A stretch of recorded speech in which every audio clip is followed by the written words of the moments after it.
భట్టి గారు ఏమన్నారు, మీరేం చేశారు ఏం చేశారు ఏం చేశారు అన్నారు. ఏం చేశానో చెప్తా వినండిక. ఏం చేసినాం అధ్యక్ష, ఈ రాష్ట్ర రైతాంగానికి కేసీఆర్ గారి హయాంలో 4,08,902 కోట్ల రూపాయలు ఈ రాష్ట్ర రైతాంగానికి ఇచ్చింది బీఆర్ఎస్ ప్రభుత్వం.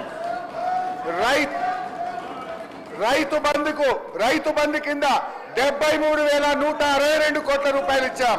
రైతు బీమా కింద 5,465 కోట్ల రూపాయలు ఇచ్చాం.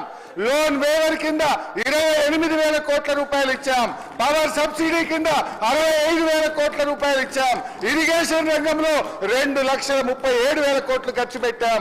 ఈ రాష్ట్ర రైతాంగం మేలు కోసం 4,08,000 కోట్ల రూపాయలు ఈ రాష్ట్ర రైతుల కోసం బీఆర్ఎస్ ప్రభుత్వం ఖర్చు పెట్టింది అధ్యక్ష.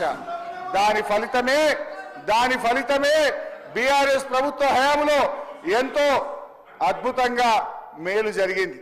ఇవాళ ఎట్లా జరిగింది, 10 ఏళ్ల బీఆర్ఎస్ పాలనలో ఆనాడు మేము ప్రభుత్వం చేపట్టినాడు 68 లక్షల టన్నుల ఉత్పత్తి ఉంటే 1,68,00,000 టన్నులకు వరి ఉత్పత్తి పెరిగిందంటే మా ప్రభుత్వం రైతులకు చేసిన మేలు వల్ల.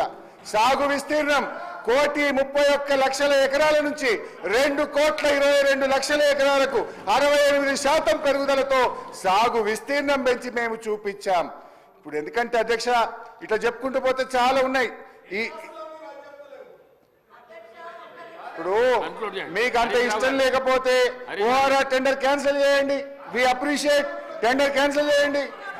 హరీష్ రావు గారు